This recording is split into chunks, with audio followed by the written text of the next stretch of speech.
Saudara boleh duduk? Kalau saya boleh teruskan sebentar apa yang tersisa dari apa yang tadi saya mau sampaikan. Tentang paradoks antara Yesus sebagai seorang raja dan Yesus sebagai seorang hamba. Dan bagaimana kita sebagai jemaatnya, terutama sebagai pemimpin di gereja, meneladani hal tersebut. Itu sebabnya kita sebagai pemimpin perlu mempunyai cara berpikir yang besar, layaknya seorang raja. Terutama pada saat kita bicara mengenai visi, kita bicara soal mimpi akan masa depan. Gak ada raja yang berpikiran kecil. Raja itu pikirannya besar. Tetapi pada saat yang bersamaan, kita perlu juga menjadi seperti pelayan, sebagai hamba yang memikirkan hal-hal yang kecil. Bisa ngerti? Memikirkan perencanaan, memikirkan pelaksanaan, every detail, setiap detail tidak terlewatkan buat kita. Nah itu kalau kita mau jadi pemimpin yang seperti Yesus. Tidak ada yang terlalu kecil buat dia. Semua dia bisa tahu, tapi pada saat yang bersamaan tidak ada juga yang terlalu besar buat dia. Karena dia adalah seorang raja. Kita perlu berjalan dalam kuasa seperti layaknya seorang raja. Berjalan dalam otoritas, berjalan dalam pengurapan Tuhan. Tapi pada saat yang bersamaan kita perlu tetap rendah hati dan lemah lembut, selalu bergantung pada pimpinan Roh Kudus dalam kehidupan kita. Bisa mengerti yang saya maksud? Jadi kombinasi antara keduanya memang tidak mudah, tetapi ini segera saya lempar kepada saudara sebagai benih sehingga saudara bisa menemukan paradoks ini pada saat saudara mengikuti Yesus dan belajar melayani. Kita perlu hidup seperti yang Yesus janjikan, yaitu dalam kelimpahan. Aku datang supaya kamu hidup dan mempunyainya dalam segala apa? Kelimpahan. Tapi sehingga kenapa kita perlu hidup berkelimpahan? Sehingga kita bisa bermurah hati, bisa memberi, bisa being generous, berbagi kepada orang yang perlu bantuan kita. Tapi pada saat yang bersamaan, kita tetap harus punya rasa haus dan lapar akan kebenaran, akan hadirat Tuhan. Haus dan lapar ingin selalu dekat dengan Dia. Bisa mengerti? Seorang hamba itu biasanya memiliki komitmen yang rendah. Tapi Yesus bukan sembarangan hamba. Dia punya komitmen yang sangat tinggi untuk melakukan kehendak Bapaknya. Dia nggak perlu selalu diingatkan akan tujuan hidupnya. Dia nggak perlu selalu diingatkan apa yang menjadi tugasnya. Nah sebaliknya seorang raja itu biasanya butuh perawatan yang sangat tinggi. Karena selalu perlu dilayani, biayanya banyak. Tetapi Yesus bukan sembarangan raja. Dia datang untuk melayani. Artinya nggak perlu biaya tinggi untuk melayani Dia. Jadi kita juga harus jadi seperti Yesus. Dalam kita melayani kita mesti tinggi, high in commitment. Komitmen kita harus tinggi. Tapi pada saat yang bersamaan sama seperti Yesus kita harus low in maintenance. Kita harus selalu rendah dalam pemeliharaan. Gak perlu selalu harus diingatkan. Besok pelayanan ya, besok tugas ya, jangan lupa ya. Gitu. Nah ini yang dikenal sebagai servant leadership. Jadi kalau melayani di rumah Tuhan itu bukan tempat untuk mencari popularitas. bukan tempat untuk menjadi viral atau pencitraan, tapi tempat untuk belajar rendah hati, untuk tempat memberi, bukan tempat untuk mendapatkan sesuatu atau menuntut. Bukan tempat untuk mendapatkan sesuatu, tetapi tempat untuk melepaskan sesuatu. Sebagai seorang pelayan kita harus berani melepaskan hak pribadi kita. Karena melayani bukan tempat untuk mendahulukan diri sendiri, tapi tempat untuk mendahulukan orang lain. Anda tidak akan bertahan lama dalam pelayanan kalau sikap hati Anda lebih terfokus pada dirimu sendiri. Saudara nggak akan bertahan lama dalam pelayanan di gereja. Suatu hari saudara pasti akan kecewa, sibuk membandingkan apa yang sudah saudara lakukan dengan apa yang orang lain lakukan, apa yang saudara sudah dapatkan dengan apa yang orang lain dapatkan. Nah, bagaimana secara seorang pelayan melayani dan bagaimana seorang pelayan bersikap itu mencerminkan nilai atau budaya yang sedang dikembangkan di tempat mereka bekerja. Dari tadi sejak saya datang, saya nggak perlu ketemu Pak Wiryo, tapi dari cara volunteers dan teman-teman yang menyambut saya melayani, saya bisa tahu nilai dan budaya yang dikembangkan oleh GBI WTC. So, the path, ya, jalan menuju leadership itu adalah melalui pelayanan. Sebelum Yosua menjadi pemimpin, dia melayani Musa. Sebelum Daud menjadi raja, dia melayani Saul dan juga kakak-kakaknya. Sebelum Yusuf menjadi pemimpin, dia melayani di rumah Potifar dan juga melayani di dalam penjara selama bertahun-tahun. Sebelum Elisa menerima 2 kali lipat pengurapan dari Elia, Elisa mengabdikan hidupnya untuk melayani Elia. Jadi the pathway, jalan menuju kepemimpinan adalah dengan cara melayani. Belajar memberikan yang terbaik.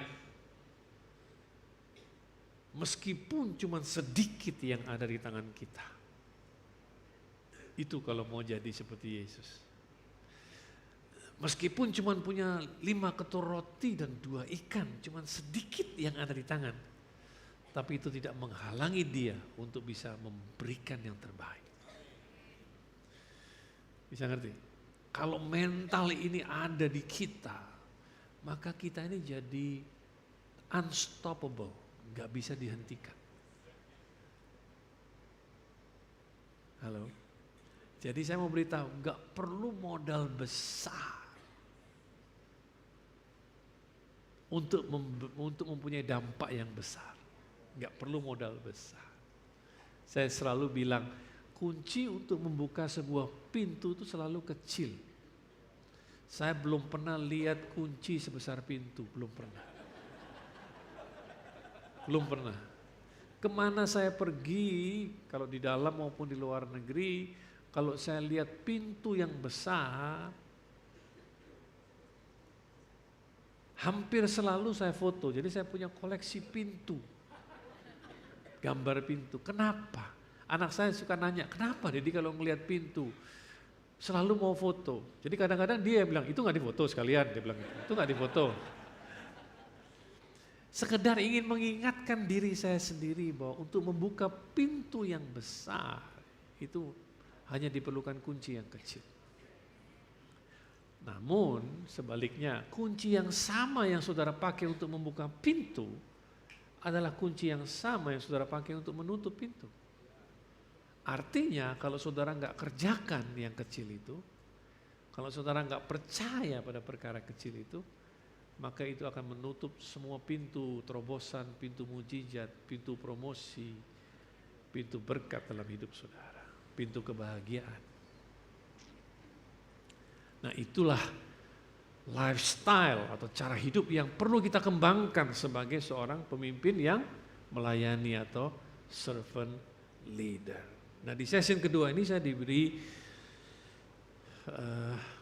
tema untuk belajar atau untuk mengajar soal relationship. Tapi sebelumnya saya mau tanya, berapa banyak di antara saudara yang hidupnya mau berbuah banyak, angkat tangan tinggi. Dan sampai tua semakin berbuah. Oke, sadar ya, angkat tangan gak ada yang nyuruh ya.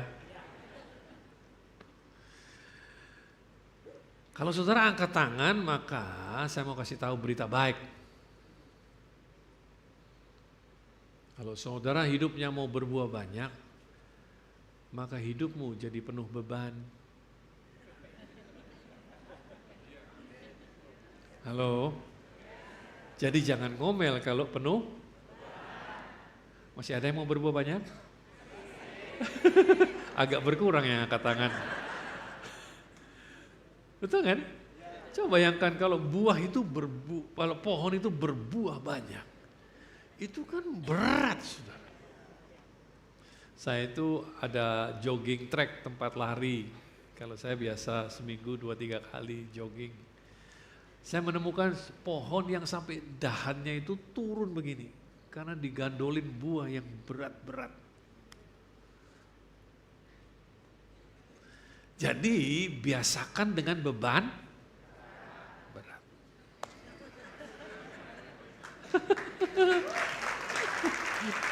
Loh iya dong. Iya, kalau mau hidupnya berbuah. Tetapi kesukaan saudara adalah kalau pada saat ada orang mampir, petik buah saudara. Kemudian makan, manis, seger banget.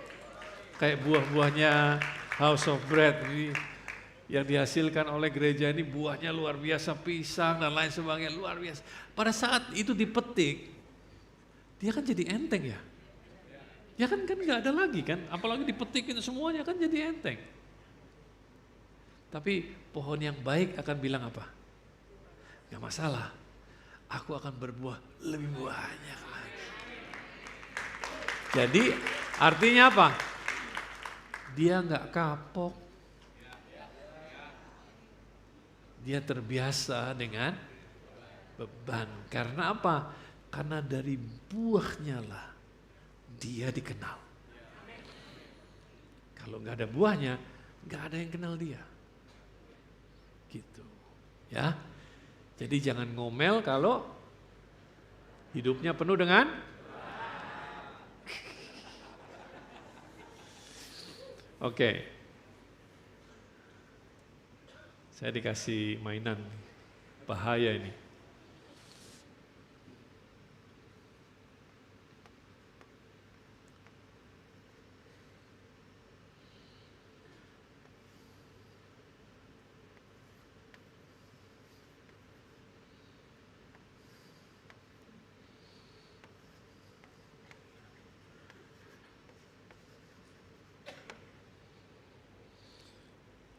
Oke.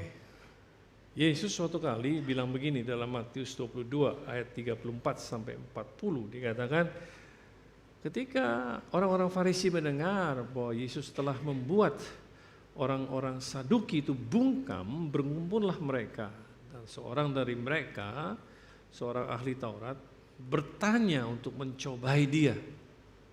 Jadi ini bertanya bukan untuk mau dapatkan informasi, ya supaya jadi pinter, bukan. Ini bertanya karena mau apa? Mencobai. Guru, hukum manakah yang terutama dalam hukum Taurat? Jawab Yesus kepadanya, kasihilah Tuhan Allahmu dengan segenap hatimu, dengan segenap jiwamu, dan dengan segenap akal budimu. Itulah hukum yang terutama dan yang pertama. Dan hukum yang kedua yang sama dengan itu ialah kasihlah sesama manusia seperti dirimu sendiri. Pada kedua hukum inilah tergantung seluruh hukum Taurat dan kitab para nabi. Saudara, dalam hidup saudara yang saudara jalani hari ini sangat ditentukan oleh dua perintah tadi. Jadi kalau kita mau belajar soal hubungan atau membangun sebuah hubungan atau mempunyai hubungan yang sehat, Pertama kali hubungan itu harus terhadap siapa? Terhadap Tuhan. Semakin saudara kenali Tuhan, semakin saudara kenali dirimu sendiri. Semakin kau mengenali dirimu sendiri, semakin mudah untuk kau untuk mengenali orang lain. Perhatikan itu baik-baik. Jadi Yesus bilang, hukum yang pertama dan yang terutama adalah kasihlah Tuhan Allahmu. Kasihlah Tuhan Allah dengan segenap hatimu, dengan segenap akal budimu, dengan segenap kekuatanmu. Kasihlah Tuhan Allahmu. Itulah hubungan yang pertama yang kita perlu establish. Kenapa? Kalau kita mengasihi Dia, kalau kita punya hubungan dengan Dia, dan kita bisa punya hubungan kepada Dia melalui siapa? Melalui Yesus. Yesuslah yang memberikan akses kepada kita untuk bertemu dengan Bapa. Dari Yesuslah kita beroleh apa? Keselamatan. Betul apa tidak?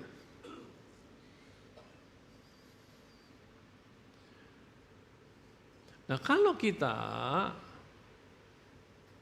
belajar mengenal Tuhan, maka kita tahu, semakin kita dekat, semakin kita mengenal Dia, kita tahu bahwa Tuhan itu adalah kasih.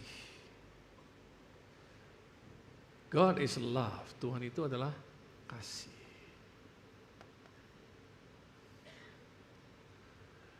Dikatakan itulah, ayat yang berikutnya. 1 Yohanes 4 ayat 7 sampai 8. Saudara-saudaraku yang kekasih, marilah kita saling mengasihi, sebab kasih itu berasal dari Allah. Dan setiap orang yang mengasihi lahir dari Allah dan mengenal Allah. Barang siapa tidak mengasihi, ia tidak mengenal Allah, sebab Allah adalah apa? Kasih. Allah adalah kasih. Jadi kalau kita mengenal Allah, maka kita jadi penuh dengan kasih, karena kita ini Allah kita itu Allah yang penuh kasih. Gitu. Dan kalau kita mengenal Allah, kita jadi tahu bahwa Allah kita itu adalah life, atau Allah kita itu hidup. Allah kita itu hidup. Hidup. Ayat yang berikutnya katakan seperti ini. Maka Yesus berkata pula kepada orang banyak, katanya, akulah. Ini terang berarti. Ya udah nggak apa-apa, terang duluan. Allah itu terang. Nggak apa-apa, bukan salah Anda, salah saya. Dialah terang, akulah terang, dan barang siapa mengikut aku, ia tidak berjalan dalam kegelapan, melainkan ia akan mempunyai terang hidup. Jadi kalau saudara merasa saudara ini berada dalam kegelapan, atau saudara ini nggak jelas tentang segala sesuatu, mendekatlah kepada Tuhan. Jangan menjauh dari Tuhan. Mendekatlah kepada Tuhan. Baca firman-Nya, berdoa, rasakan hadirat-Nya, karena Dia itu terang. Betul ya? Dan kemudian Allah itu apa? Hidup. Ayat yang berikutnya dikatakan, ini masih tentang terang, dan inilah berita yang telah kami dengar dari Dia, yang telah kami sampaikan kepada kamu, bahwa Allah adalah terang dan di dalam Dia sama sekali tidak ada apa? Kegelapan. Ayat yang berikutnya ada yang tentang hidup. Ini masih tentang terang. Dalam Dia ada hidup, dan hidup itu adalah terang manusia. Ada lagi? Bukan. Bukan, nanti. Nah, jadi kita perlu mengenal Dia karena Dia itu kasih, Dia itu kehidupan, Dia itu terang. Kita juga perlu mengenal Tuhan karena Tuhan itu punya karakter.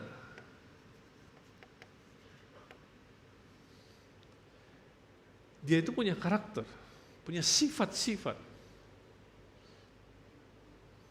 punya karakter. Kalau saudara pelajari Yesaya pasal yang ke-43, nggak ada di catatan, saya kebetulan ingat saja. Kalau saudara pelajari Yesaya 43, pada saat bangsa Israel dibuang ke Babel, bangsa Israel itu sedang ada dalam situasi di mana mereka meragukan janji Tuhan. Dan mereka rindu Tuhan melepaskan mereka dari pembuangan di Babel. Mereka udah gak punya tanah lagi, gak punya raja, bait Allah mereka dihancurkan di Yerusalem, mereka sekarang ada di tanah orang.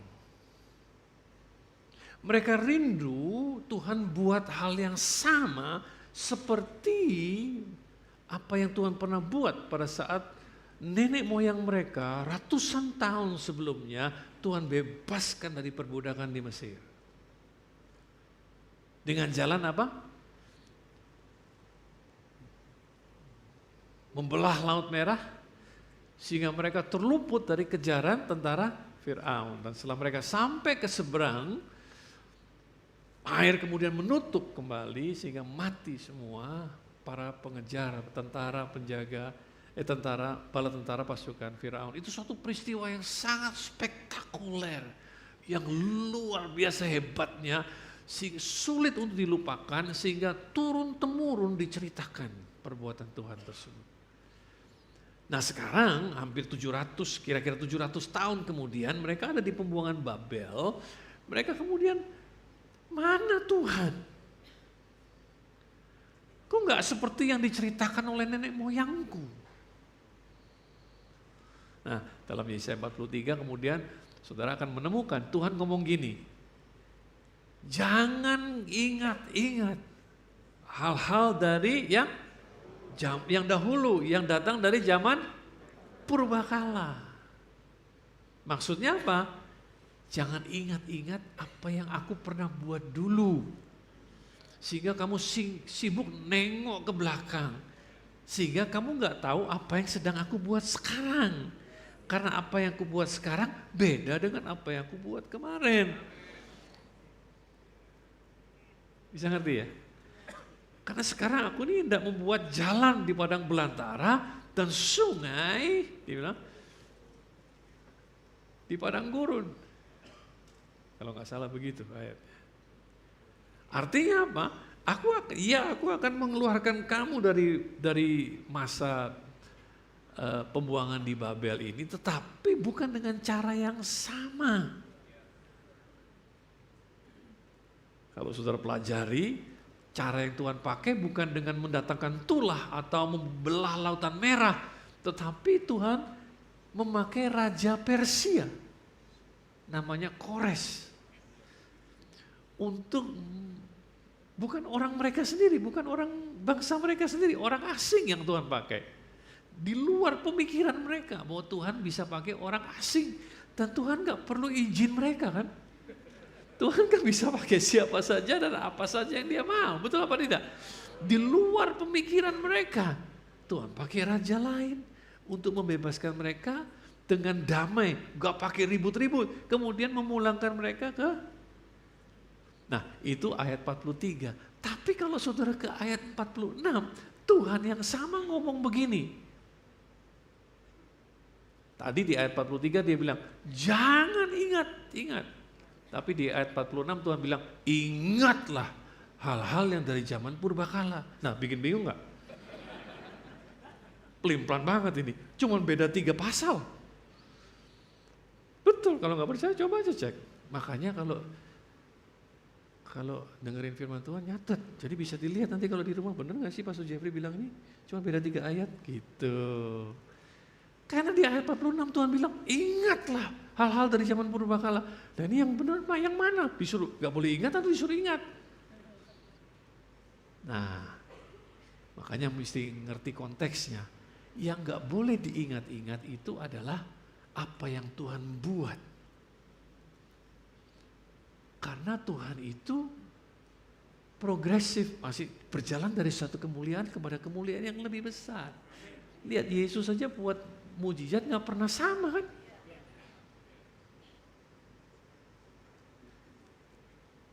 Lagi ngerekam bu. Gak pernah sama kan? Beda. Dia pencipta kok. Bayangkan saudara, kalau kita ini bercita-cita gini, kenapa sih Sony itu nggak buat lagi TV hitam putih.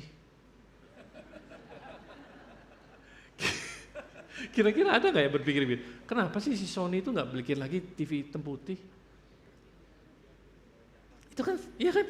Padahal dulu kalau saudara hidup zaman dulu belum punya TV, terus kemudian punya TV hitam putih, wah itu dunia berubah total itu.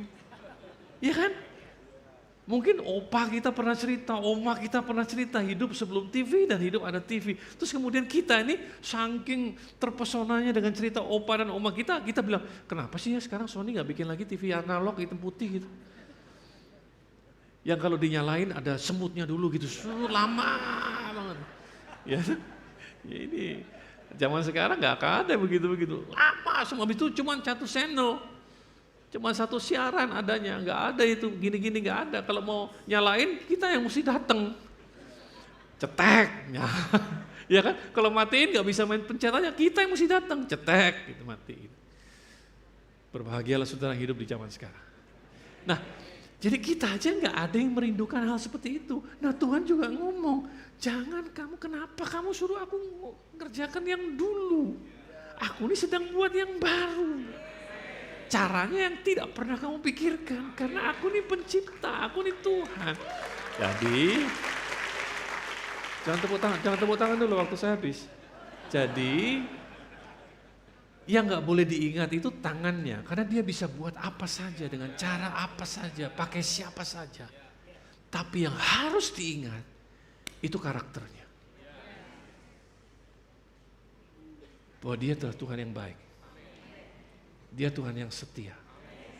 Dia Tuhan yang selalu menepati janjinya. Dia Tuhan yang panjang sabar. Tuhan yang penuh hikmat. Dia adalah Tuhan yang penuh dengan damai sejahtera. Kasih setianya tidak berubah. Itu yang perlu kita ingat. Karakternya Tuhan yang perlu kita ingat. Karena dia gak berubah.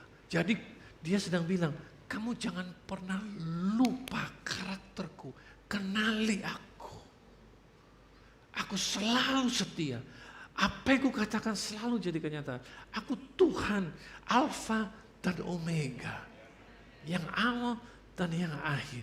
Aku tidak berubah dulu, sekarang, dan selama-lamanya. Apa yang tidak berubah? Karakternya yang tidak berubah. Tapi apa yang dibuat tangannya bisa berubah. Itu sebabnya metode bisa berubah-berubah. Orang zaman dulu kalau gereja kolektor, zaman sekarang scan. Metodenya berubah, metodenya jangan disucikan. Tapi Tuhan adalah Tuhan yang suci. Jadi kita mesti ingat karakternya. Dan kenapa kita belum belajar mengenal Tuhan? Karena Tuhan itu adalah Tuhan yang pegang prinsip. Prinsip ini adalah kebenaran mendasar yang berlaku di mana saja, kapan saja. Itu yang namanya prinsip. Apa yang kamu tabur, itu juga yang akan kamu tuai. Barang siapa memberi banyak, kepadanya akan diberi banyak. Itu prinsip. Ada banyak prinsip firman Tuhan. Kalau kamu setia dengan perkara kecil, kamu akan diberikan tanggung jawab dalam perkara yang besar. Itu perlu kita kenali karena prinsip gak berubah. Mau ekonomi lagi miring-miring, lagi jatuh kayak gimana pun, prinsip kebenaran Tuhan tidak berubah. Halo? Ya, itu sebabnya kita perlu kenali siapa Tuhan kita. Nah, semakin saudara kenal Tuhan, semakin saudara kenal dirimu sendiri. Kenapa? Karena engkau ini diciptakan serupa dan segambar dengan Tuhan. Yang namanya imago Dei. Kita ini serupa dan segambar dengan Tuhan. Makanya kenapa tadi saya katakan kenapa Sony gak bikin hitam putih. Karena kita ini manusia diciptakan serupa dan segambar dengan Tuhan. Siapa yang percaya bahwa semua produk yang hari ini ada di pasaran dikeluarkan oleh brand manapun juga nggak akan bertahan lama. Karena yang punya brand sedang mikirin produk yang lebih baru dan lebih canggih atau kurang canggih? Yang lebih canggih lagi. Dari mana kita bisa dapatkan sifat itu? Dari Tuhan, karena kita diciptakan serupa dan segambar dengan Tuhan. Gak usah begitu. Ini Pak Wiryo ini tadi cerita 1 hari bisa khotbah 6 kali. Saya yakin kalau dia habis khotbah kebaktian pertama selesai, terus dia pulang, dia balik ke kamarnya, dikasih kesempatan untuk merenung, pasti kebaktian kedua dia bisa keluar lebih bagus lagi. Kalau dikasih kesempatan merenung ya, pasti bilang, aduh tadi kenapa aku ngomong ini, aku harusnya ngomong ini, aku harusnya ngomong ini. Karena kita ini punya kemampuan untuk buat lebih baik lagi. Setiap kali JPCC Worship bikin album, saya diwawancara. Terus saya bilang gini, ini album yang terbaik yang pernah mereka buat. Aransemennya luar biasa, penyanyinya hebat, lagu-lagunya gampang dinyanyiin dan lain sebagainya. Tahun depan mereka bikin lagi. Saya diwawancara lagi. Terus saya bilang lagi, ini yang paling hebat. Ini yang paling bagus. Lah katanya tahun lalu, yang wawancarain sama. Katanya tahun lalu yang paling hebat. Sekarang kok bilang yang lebih hebat juga yang mana? Bapak pelin-pelan nih. Enggak. Karena apa? Karena sebagai manusia kita selalu bisa keluar dengan yang lebih. Dari mana kita dapatkan sifat itu? Dari Tuhan. Nah Tuhan, jadi semakin kita mengasihi Tuhan, semakin kita mengenal diri kita sendiri. Itu udah otomatis. Kalau saudara mau kenali dirimu, kenali Tuhan. Nah, Tuhan, kalau saudara kenali Tuhan, saudara akan tahu bahwa Tuhan itu berikan kepada kita yang namanya identitas diri.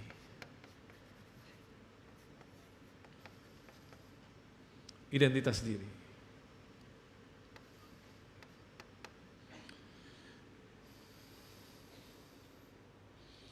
Identitas diri ini penting karena ini model kayak KTP, tanpa itu saudara nggak bisa kemana-mana. Tanpa KTP, tanpa identitas, saudara nggak bisa berbuat banyak. Nggak bisa buka rekening di bank, saudara nggak bisa pergi perjalanan, saudara nggak bisa berbuat banyak.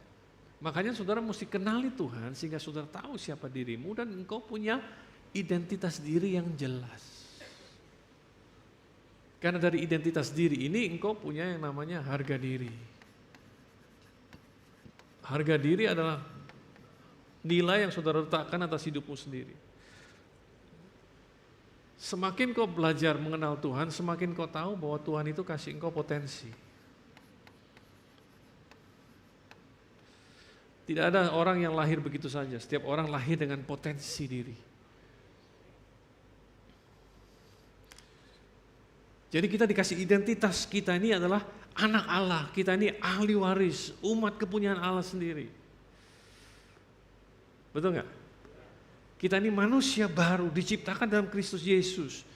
Yang lama sudah berlalu, yang baru sudah datang. Itulah identitas diri kita. Kita ini produk unggulannya Tuhan, we are God's masterpiece. Ya kan? Itu kalau saudara kenal Tuhan, maka yang Tuhan buat pertama kali dalam hidup saudara adalah dia memperbaiki identitas diri saudara. Karena saudara bukan lagi warga kerajaan dunia ini saja, tapi saudara warga kerajaan Allah. Dalam Lukas pasal yang ke-15, Tuhan bicara mengenai perumpamaan anak yang terhilang. Apa sih masalah yang terutama dari anak yang terhilang ini? Identitas diri. Dia keluar rumah sebagai anak, dia mau pulang sebagai hamba. Ada yang salah di situ. Makanya kenapa bapaknya samperin dia. Terus waktu bapaknya samperin dia, anak ini ngomong begini, aku telah berdosa terhadap surga dan terhadap Bapa. Sekarang ini aku mau kembali, jadikan aku seorang upahan. Belum sempat dia ngomong begitu, bapaknya langsung bilang, cepat ambil jubah yang terbaik, Pertanyaan saya begini, kok mbok ya ditunggu pulang ke rumah dulu? Disuruh mandi dulu? Kan ini habis kerja di kandang babi. Ya kan? Bau kan? Mbok ya disuruh pulang ke rumah dulu, disuruh mandi dulu, baru dikasih jubah yang terbaik, kan gitu. Kenapa bapaknya bilang suruh pelayannya ambil jubah yang terbaik, sekarang juga pakaikan pada dia. Ambil cincin pada jari, pakaikan pada jarinya, itu lambang daripada otoritas, cincin itu. Pakaikan sandal pada dia, karena dia nggak pakai sandal. Mbok ya disuruh pulang dulu, suruh duduk, suruh mandi, kasih kopi, ya, suruh dia, ya toh, baru dia dikasih. No, karena apa? Kenapa bapaknya buat gitu? Karena bapaknya nggak mau dia pulang ke rumah sebagai hamba. Dia harus pulang ke rumah dengan identitas yang benar sebagai seorang anak. Jadi kalau kita kenali Tuhan kita tahu identitas diri kita siapa. Dari situ kita dapatkan harga diri. Bahwa kita ini bukan hidup sia-sia di dunia ini. Kita ini punya potensi. Setiap orang punya potensi. Tuhan punya rencana atas kehidupan kita. Tuhan punya rencana atas kehidupan kita.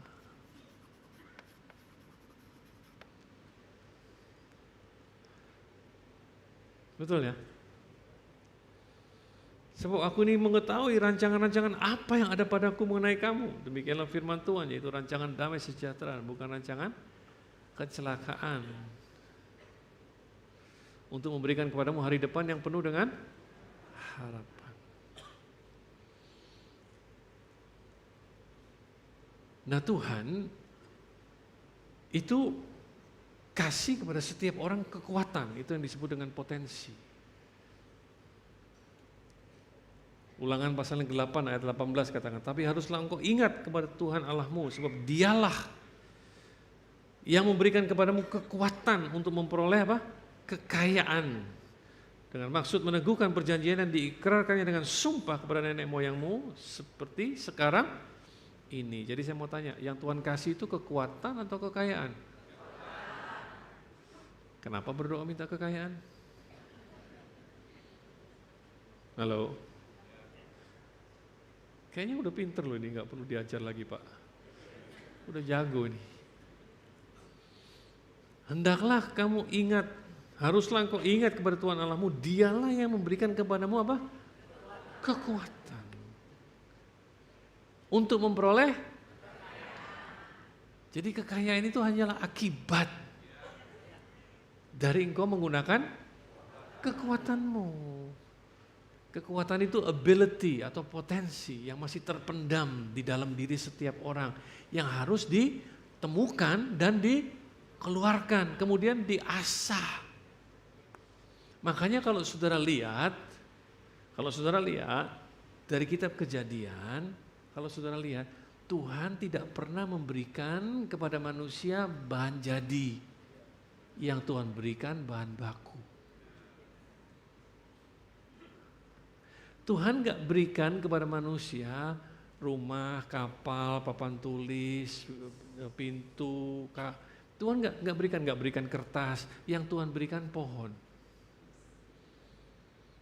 Kemudian dia bilang ini, taklukkanlah itu. Karena kepada manusia sudah diberikan kemampuan seperti Tuhan, yaitu untuk apa?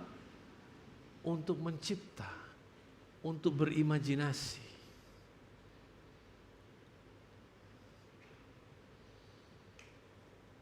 Makanya kenapa saya bilang saya mengagumi pendeta saudara Pak Wiryo ini, karena dia pandai untuk mengubah bahan baku menjadi sebuah produk. Nah, uang hanyalah hasil dari produk yang dijual. Semakin produk ini memenuhi kebutuhan banyak orang, harganya terjangkau dan baik kualitasnya, maka semakin banyak uang yang diterima. Tapi kepada semua orang Tuhan berikan apa? Kekuatan. Makanya saya itu kurang setuju kalau orang hanya dikasih hasil jadi. Gak akan menolong dia terlalu banyak. Bisa menolong dia pada saat itu, tapi jangan terus-terusan. Supaya dia kemudian bangkit, punya tenaga, dan kemudian bisa mengubah kekuatannya menjadi hasil akhir. Nah, ini yang membuat saudara itu jadi orang yang unik. Setiap orang beda. Saudara tahu bahwa Tuhan punya rancangan, punya rencana atas hidupmu. Engkau punya potensi, engkau punya gift, punya karunia, punya harga diri, identitasmu jelas di dalam Tuhan. Ini kalau saudara kenali apa? Tuhan Allahmu. Kau tahu bahwa Tuhan itu penuh kasih, Dia Tuhan yang hidup, Dia adalah terang.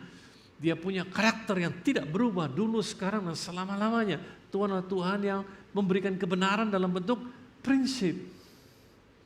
Sehingga saudara tahu siapa diri saudara. Nah, kalau saudara tahu siapa diri saudara, maka saudara akan mudah atau punya banyak pengetahuan untuk berhubungan, membuat relasi dengan orang lain.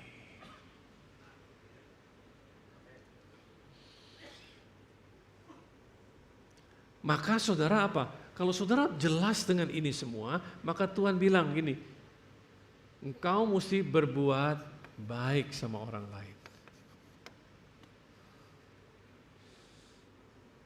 Karena kepada kita, Tuhan sudah menyediakan kita untuk melakukan pekerjaan yang baik. Kita mesti berbuat baik. Efesus 2 ayat 10. Karena kita ini buatan Tuhan. Diciptakan dalam Kristus Yesus untuk melakukan pekerjaan baik. Yang telah dipersiapkan Allah apa? Sebelumnya Ia mau supaya kita hidup di dalamnya. Jadi hubungan kita sama orang lain, kita bisa jadi orang yang baik, berbuat baik sama mereka.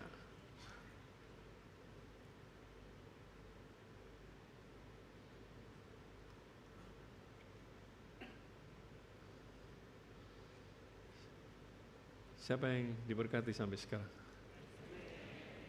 Oke, bisa diteruskan? Nah, kemudian karena Tuhan sudah memperlengkapi saudara sedemikian rupa untuk berbuat baik, saudara harus belajar untuk apa? Melayani orang lain. Karena engkau yang punya kasih, engkau yang punya kehidupan, engkau yang punya terang. Mereka belum, atau orang lain itu belum. Ataupun kalaupun sudah, engkau punya tugas yaitu apa? Untuk melayani mereka. Tugas yang lain lagi adalah untuk mencarikan mereka solusi. Menjadi problem solver. Karena kitalah terang. Kita yang bawa terang. Terang itu mengusir kegelapan. Betul nggak ya? Iya. Buat orang yang tersesat kita punya jalan. Kita tahu jalan. Kita menyediakan solusi buat mereka.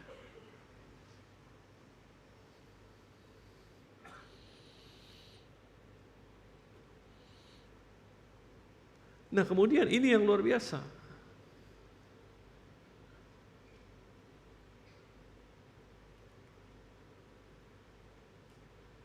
Kita harus jadi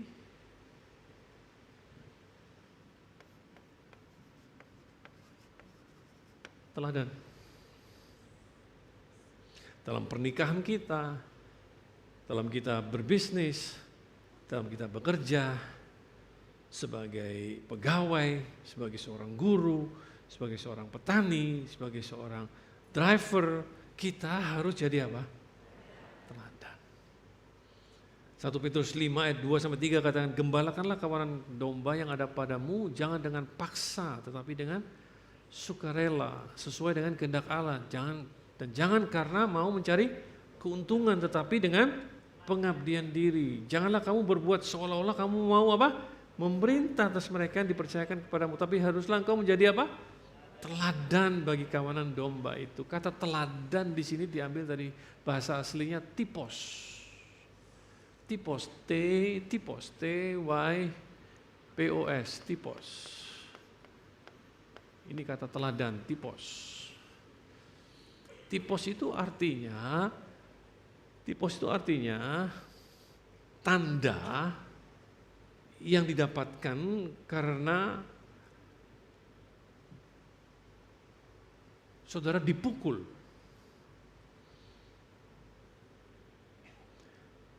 Tahu pernah lihat orang bonyok karena dipukul orang? Itu kan nggak bisa dengan cepat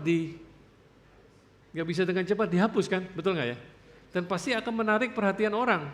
Kenapa kamu? Ditonjok siapa kamu? Atau kebentur apa kamu? Betul kan ya? Pernah tahu mesin ketik nggak? Zaman dulu mesin ketik, bukan komputer zaman sekarang. Dulu ada yang pernah tahu mesin ketik zaman dulu yang pakai karbon? Nah, itu tipos. Tipos itu artinya saudara harus tekan dengan kencang. Kalau tekannya nggak kencang, ininya nggak jelas. Tapi kalau ditekannya kencang, jelas. Nah itu artinya. Jadilah teladan pada siapapun juga yang bertemu dengan saudara, di mereka kemudian ada yang membekas dalam hati mereka yang tidak mudah untuk dihapus.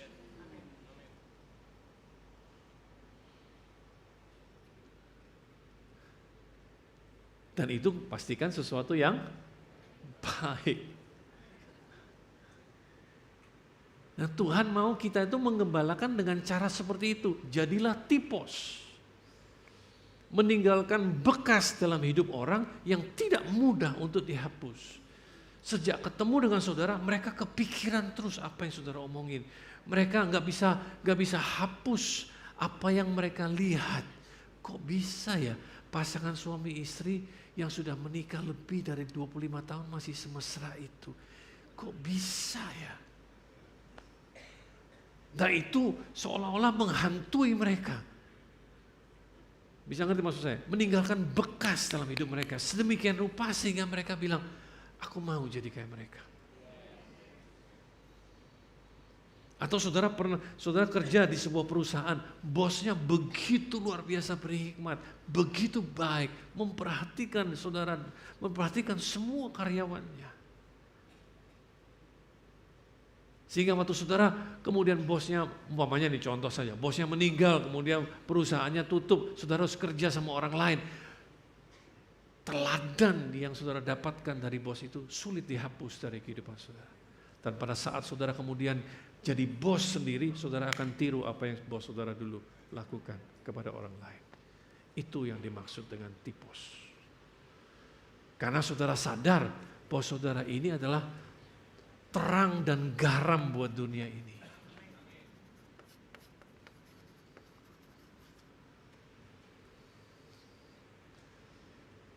Nah, kalau hidupmu dalam hubungan dengan orang lain, engkau berbuat baik, engkau punya hati yang melayani, tidak memikirkan dirimu sendiri, selalu ingin yang terbaik terjadi sama orang lain. Kalau engkau selalu jadi orang yang carikan jalan keluar, bukan orang yang nambahin persoalan.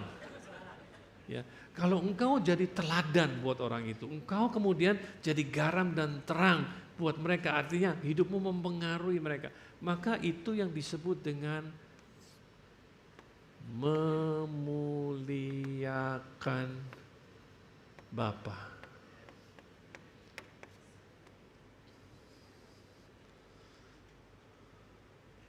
Kembali kemana lagi? Kembali ke sini.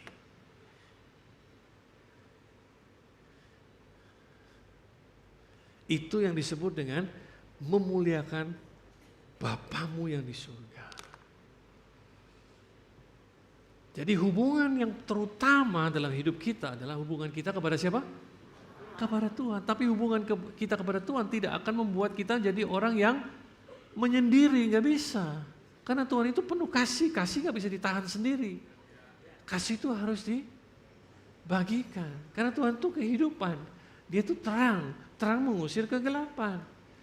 Jadi semakin saudara kasih mendekat kepada Tuhan, semakin kau kenal dirimu sendiri. Semakin kau tahu bahwa engkau ini diciptakan serupa dan segambar dengan Tuhan. Engkau jelas identitasmu. Sehingga meskipun kau jadi anak raja, engkau gak masalah kalau engkau disuruh melayani, engkau gak masalah. Karena dengan melayani tidak mengubah statusmu. Tidak mengubah statusmu. Harga dirimu tidak akan direndahkan. Jangan kemudian bilang, wah gila dia gak tahu siapa gua. Nah lu siapa? Gue juga gak tahu siapa gua. Nah kalau gitu ya kenali Tuhan supaya engkau tahu siapa dirimu. Gitu. Kau gak perlu iri sama orang lain. Karena apa? Orang lain itu punya potensi. Kau juga punya potensi. Kenapa harus iri sama orang lain? Sehingga engkau bisa menjadi solusi buat orang. Engkau meneladani kehidupan orang lain. Itu yang disebut dengan memuliakan Bapamu yang di surga. Nah saya bisa ngajar soal cara-cara membangun hubungan yang sehat dan lain sebagainya. Tetapi dasarnya yang terutama kata Tuhan dan yang pertama adalah hubungan kita dengan Tuhan. Yang sudah kita dapatkan melalui Yesus. Karena dialah yang memberikan kepada kita akses untuk bisa sampai kepada Bapa. Sehingga kita bisa punya ini semua. Dan kita gak usah iri sama orang lain karena rencana mereka berbeda dengan rencana Tuhan atas kehidupan kita. Kenapa kita harus iri sama orang lain? Dan kalau saudara begini, maka saudara dengan mudah bisa memenangkan orang yang belum mengenal Tuhan.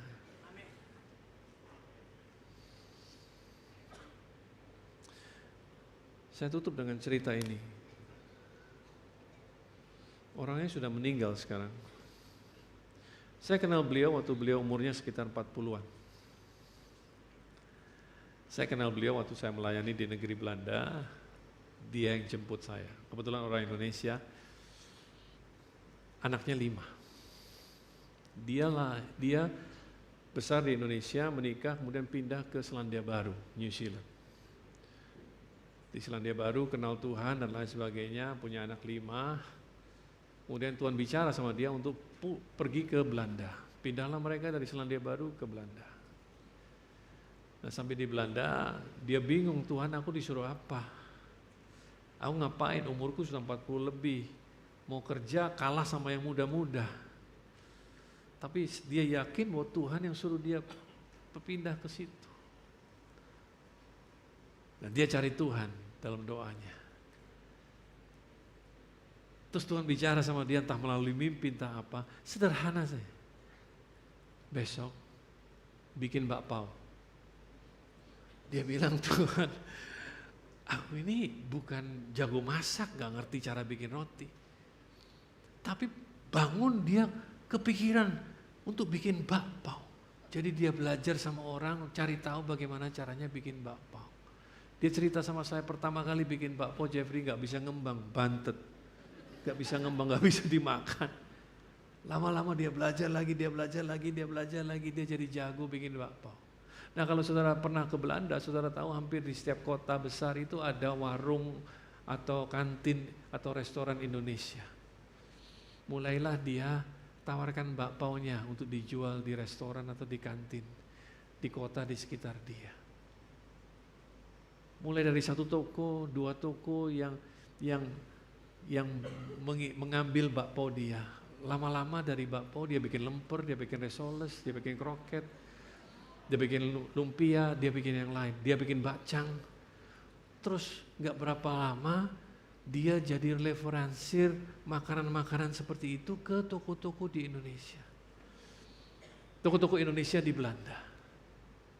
Dan itu menyebabkan dia bisa sekolahkan ke5 anaknya, plus bisa menjadi pelayan Tuhan di salah satu gereja yang saya layani dan menjadi salah satu donatur yang besar.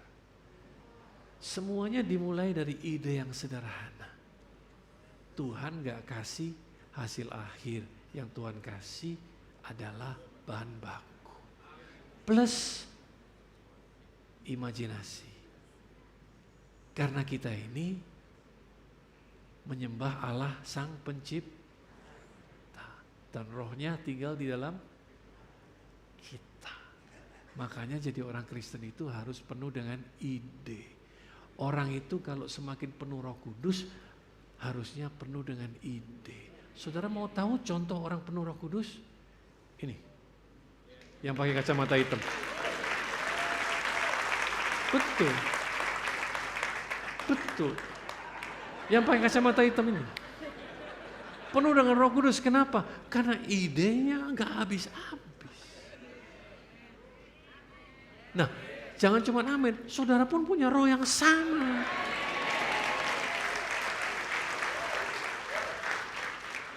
Jadi saudara nggak perlu iri sama orang lain, nggak perlu iri sama gereja lain, nggak perlu takut dombamu diambil gereja lain, nggak perlu takut. Kenapa mesti takut? Kalau engkau mengerti yang terutama dan yang pertama, kasihlah Tuhan Allah. Untuk apa? Supaya engkau kenal bahwa Dialah Allah yang penuh kasih, Allah hidup, dan Dia adalah terang. Dia tidak berubah dulu, sekarang, dan selama-lamanya. Karakternya tetap sama. Dan pelajari prinsip yang diajarkan melalui firman Tuhan. Amin.